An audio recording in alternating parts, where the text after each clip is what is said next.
Revolutionary greetings, comrades.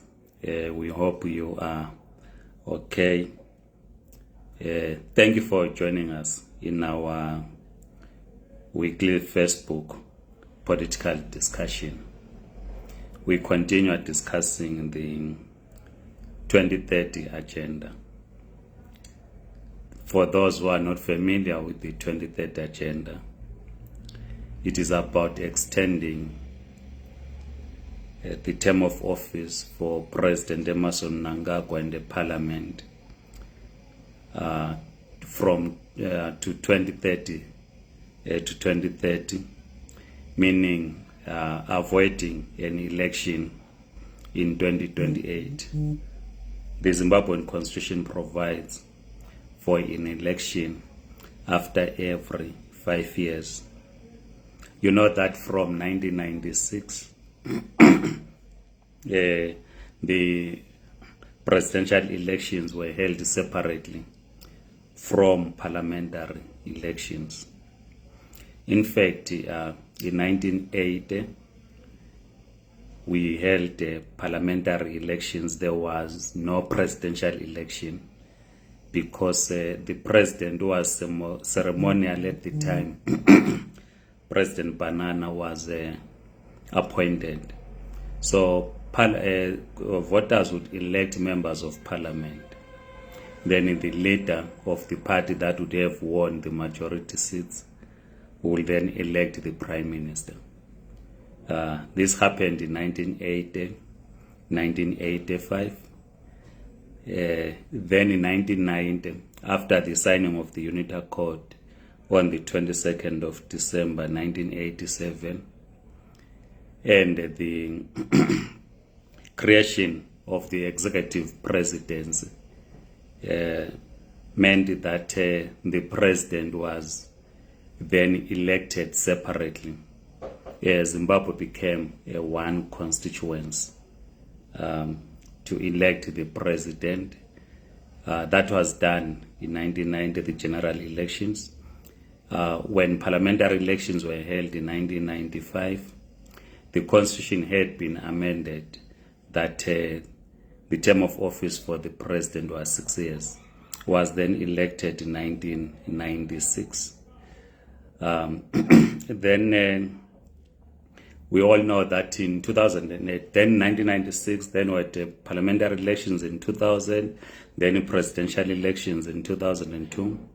So now these were held separately. Then when we're meant to have had parliamentary elections, no presidential elections in 2008, we had parliamentary elections in 2000, presidential elections in 2002, then in parliamentary elections in 2005 in March. You also remember that after the parliamentary elections of 2005, then the upper house was then introduced. Remember when the executive presidency was created in early 1988, the Senate House was abolished. Then it was brought back in 2005 in November, where we then had senatorial elections. And you also remember that it was one of the reasons why then the MTC split into two over whether to contest or not to contest the senatorial elections. So because the presidential elections were held in 2002, they were then meant to be held in 2008, then parliamentary and senatorial elections in 2010. But then President Mugabe, sensing defeat, he then caused that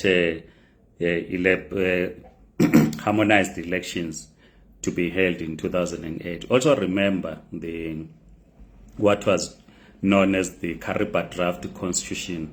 If you remember, in 2007, I think it was around May, when political and the civil society leaders went to church to pray, they were brutally attacked by the security forces in Zimbabwe, which then forced SADC to hold a special summit in Tanzania, which then began the negotiations between parties represented in parliament, the two MTCs, and the ZANU-PF, which later on produced the draft constitution. So it was then that harmonized elections were held in 2008. So ever since then, in 2013 harmonized elections, 2018 were then supposed to be having harmonized elections in 2028. Now ZANU-PF says no, because they do not believe that the masses will elect them. They then want to extend the term of office to 2030, and knowing that because the constitution also provides for a two-term for President Emerson Mnangagwa, the 2013 constitution. So they want to move the elections to 2030 as opposed to 2028. So civil society organizations, political parties and others are condemning this action by ZANU-PF. So civil society organization and churches then wrote a letter expressing their views and in fact condemning what is currently being discussed, proposed that elections should be moved. Then the government of Zimbabwe has responded to that. Let me read the letter which was written, the letter that we want to critique in this discussion. It was written by Honorable Dr. Jenfen Muswere, he is MP for Makone West, also Minister of Information, Publicity and Broadcasting Services. And the letter reads, I quote, "Statement on the presidential limit extension. The politically broad-based call to extend the presidential term of office beyond 2028 remains a rightful and unquestionable obligation for Parliament, the part of Zimbabwe's permanent national democratic revolution, ZANU-PF and other legitimate political stakeholders to this matter. Parliamentarians from the cross-sectional divide of political parties represent the views and interests of their electorate. Submissions by honorable members of Parliament reflect the aspirations of those who voted the constituencies as they were elected to serve. The Parliament is not answerable to narrow, sectoral, and regime change donor funding antics by paltry conglomerate of civil society entrepreneurs purporting to represent the views of the church in Zimbabwe. In the same vein, such Western donor organizations need not to be reminded that ZANU-PF is a political establishment which delivered freedom of expression and a freedom of religion among many other rights we all enjoy today. Likewise, the ZANU-PF-led government still ferociously defends freedom of worship for all Zimbabweans, most of which are not affiliated to the Zimbabwe Heads of Christian Denominations outfit. However, it is crucial for ZANU-PF's godly essentials values not to be abused by minority entities and individuals bent on misrepresenting the cordial relationship which the state and the church enjoy. The proposal to move a motion on the presidential term limit extension will follow the provisions of the law. It must be emphasized that the Constitution will remain centrifugal throughout this process with no iota of infractions. So that's the letter that the Minister of Information, Publicity and Broadcasting Services, who is also a member of Parliament for Makone West, has written. Firstly, let's point out to him the errors that he is making. He says the politically based call to extend the presidential term of office beyond 2028 remains a rightful and unquestionable obligation for Parliament, the part of Zimbabwe's permanent national democratic revolution, ZANU-PF, and other legitimate political stakeholders to this matter. First, what we want to point out, which we pointed in previous videos, is that when voters elect their public representatives. It is based on the manifestos of those that are contesting in an election. And we all know that in their manifestos, of course, ZANU-PF did not have a manifesto for the first time. I can't remember whether CCC did have a manifesto. But the candidates in various constituencies presented to the people of Zimbabwe or to a specific constituency the mandate that they were seeking from the people.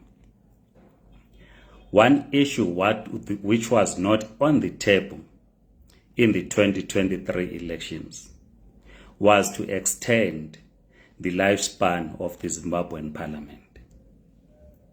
So when people voted in 2023, they voted for their representatives for a 5-year term in office, including the president, because Zimbabwe, when you are electing the president, Zimbabwe becomes a constituency.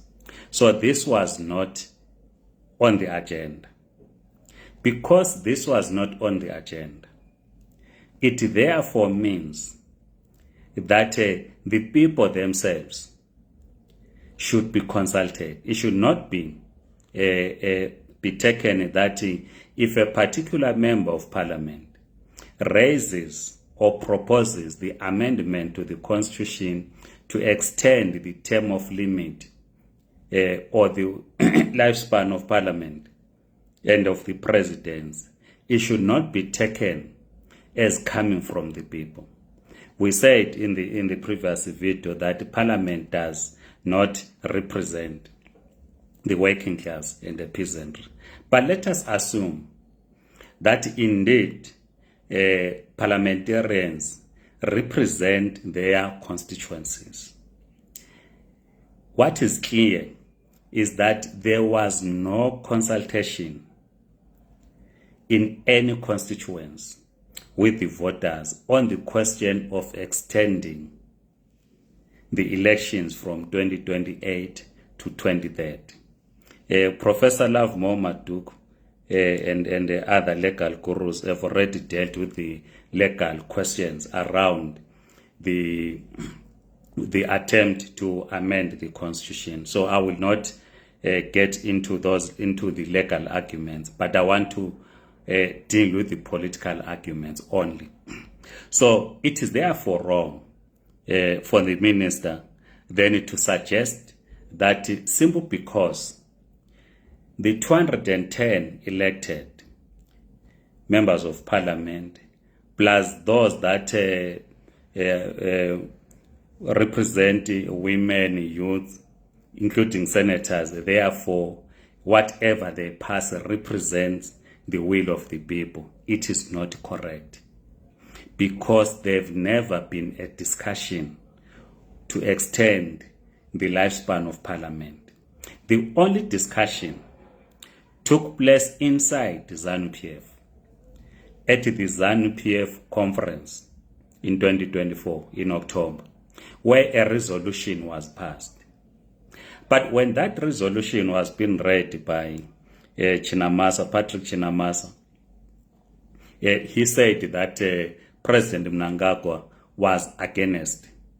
He even called him a constitutionalist.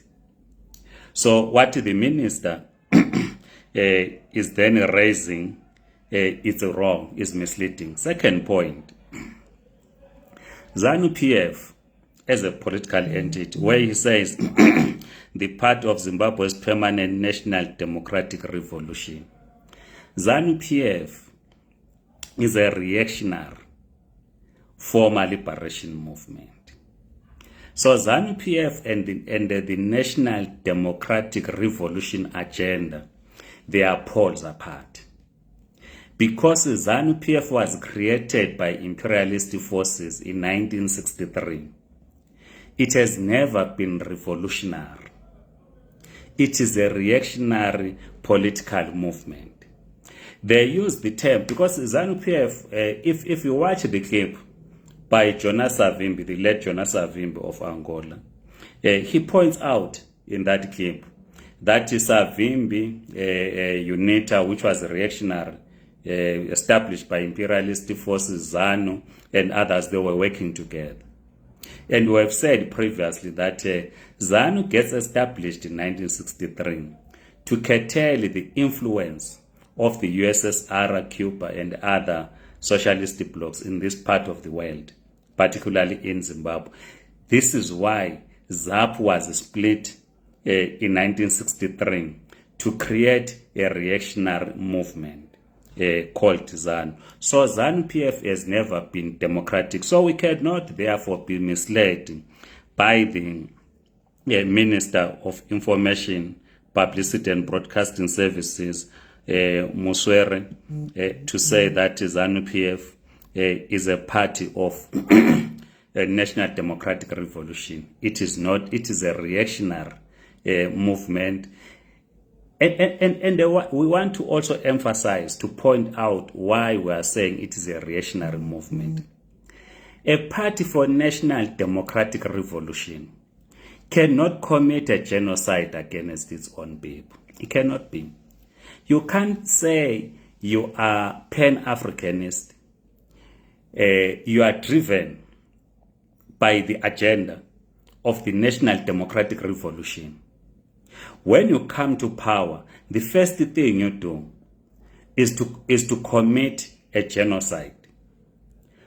Committing a genocide, particularly also in the military corridor, where those that were fighting against apartheid regime, who were based in Zambia, who were supposed to use Matebele North, Matebele South to move their military hardware and their soldiers, guerrillas, Umkhonto weSizwe and other liberation forces to infiltrate South Africa.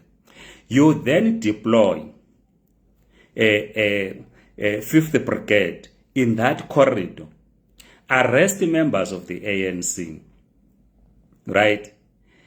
Commit a genocide against the people, and then you call yourself a party guided by the principles of a national democratic revolution. It cannot be. Up to this day, ZANU-PF has not explained why it committed a genocide against black Africans.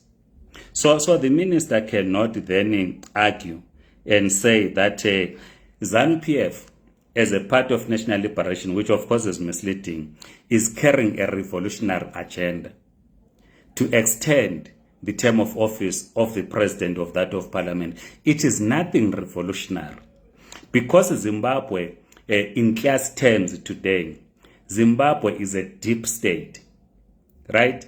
Led by looters. So the looting class is in power. The reason to extend the term of office has got nothing to do with the revolutionary agenda. It has got everything to do with wanting to loot the resources in our country. We always read about how they smuggle gold, no one gets arrested. If you get arrested, the next day you are out.